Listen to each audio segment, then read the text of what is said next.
জানো তো, বাচ্চারা একদম সবজি খেতে চায় না। আর বয়স্কদের অনেক সময় সবজি হজম হয় না, যেহেতু ঠিকঠাক এনজাইম সিক্রেশন হয় না। তাই তাই ভাবলাম এই সবজি দিয়ে শিঙি মাছের ঝোলটা বানাই। নিয়ে নিয়েছি বেগুন, বিট, আলু, রাঙা আলু, আদা, টমাটো আর লঙ্কা। আমি কিন্তু রসুন পেঁয়াজ ইউজ করব না, কারণ এটা হেলদি ফুড হচ্ছে একটা। তো দেখতেই পাচ্ছ, এগুলোকে আমি কেটে নিয়েছি। যেহেতু কুকারে একটা সিটি দিয়ে নেব বলে এইভাবে কেটেছি। টমেটোটাকে কুচি কুচি করেছি। আর হ্যাঁ, আদাটাকে কিন্তু গ্রেট করেছি, গ্রাইন্ডারে দিইনি। গ্রাইন্ডারে দিলে না আদার গুণ নষ্ট হয়ে যায়। যে কোনো হেলদি যদি রান্না করতে চাও, সেটা কিন্তু কখনোই মিক্সিতে গ্রাইন্ড করবে না, তার থেকে গ্রেটারে গ্রাইন্ড করবে। দেখতেই পাচ্ছ, শিঙি মাছগুলো সুন্দর করে ছাড়িয়ে নিয়েছি, পরিষ্কার করে ধুয়ে নিয়েছি। এর যে শিরাগুলো থাকে না, বাচ্চাদের যখন খেতে দেবে তখন ছাড়িয়ে নেবে রান্না হওয়ার পর। তো এগুলোকে সুন্দর করে নুন হলুদ মাখিয়ে কিছুক্ষণ রেখে দিতে হবে, যাতে নুনটা ভেতরে ঢোকে।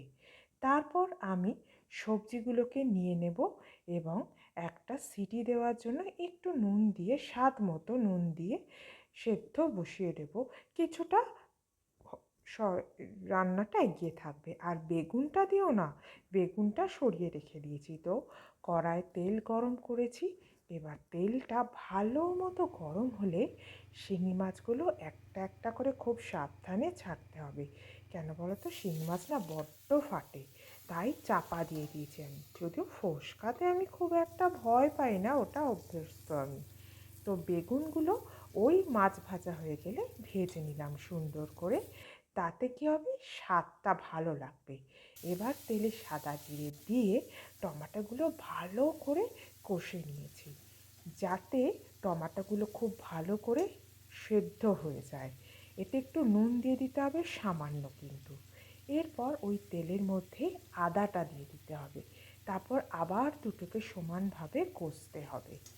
এবার কষার পর দেখবে একটা পেস্ট তৈরি হবে, কিন্তু বেশি ভাজবে না। আদা যদি বেশি ভাজা হয়, সেক্ষেত্রে তেতো হয়ে যাওয়ার চান্স থাকে, তাই জল দিয়ে দিতে হয়, তবে ঠান্ডা জল না। এই যে আদার রসটা আছে, এর মধ্যেই হলুদ গুঁড়ো, জিরে গুঁড়ো আর ধনে গুঁড়ো। আমি বেশি মশলা কোনোদিনও রান্নায় ইউজ করি না, হেলদি রান্নার ক্ষেত্রে। যদি রিচ হয় সেক্ষেত্রে আলাদা। তো ওই যে সবজি সেদ্ধর জলগুলো, বিটের জলটা দেখেছো তো, লাল রঙের হয় না, ওতে না একটা কালার আসে। তো এইটা দিয়েই আমি একটা লিকুইড গুলে নিলাম। এবার ওটাকে দিয়ে দেবো কড়ার মধ্যে, দিয়ে আবারও ওই আদা আর টমেটোর পেস্টটাকে ভালো করে কষতে হবে যতক্ষণ না তেল ছাড়ে।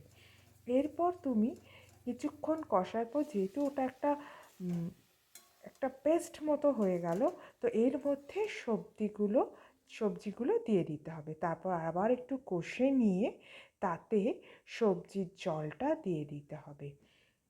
এই সবজির জলেই তো আসল গুণাগুণ আছে। বিটে জানো কতটা ভালো রক্ত হয়, যাদের রক্তের প্রবলেম তারা কিন্তু এই বিটের ঝোলটা খেতে পারো। সাথে শিঙি মাছ আছে, এতে অ্যানিমিয়াটা খুব ভালো নিয়ন্ত্রণ করে। তাই তোমাদেরও বলবো এই রান্নাটা ট্রাই করে দেখতে পারো। এবার মাছগুলোকে একে একে ছেড়ে দেব, সাথে দেব বেগুনগুলো। আস্তে আস্তে ছেড়ে দিয়ে তারপর কিছুক্ষণ ফুটতে দিতে হবে, যাতে মাছের রসটা ঝোলের মধ্যে মিশে যায় আর সবজিগুলোর গুণাগুণগুলো সব ঝোলের মধ্যে মিশে যায়। তারপর কিছুক্ষণ পর ঢাকা দিয়ে দিতে হবে। তাহলে কিছুক্ষণ পর ঢাকা দিয়ে ফুটতে দিতে হবে, যাতে খুব ভালো মতো পরিপাক হয়। কারণ যদি সবজি নাও খায় কেউ, সেক্ষেত্রে সবজির গুণাগুণ কিন্তু ঝোলে মিশে যাচ্ছে। তাহলে হলো তো হেলদি একটা রান্না। এরপর তার হয়ে গেলে ঢাকা দিয়ে দেবে, কিছুক্ষণ ফুটতে দেবে। ফোটা হয়ে গেলে ব্যাস তৈরি হেলদি অ্যান্ড টেস্টি একটা শিঙি মাছের ঝোল উইদাউট রসুন পেঁয়াজ। তোমরাও ট্রাই করে দেখতে পারো, বলো কেমন হলো।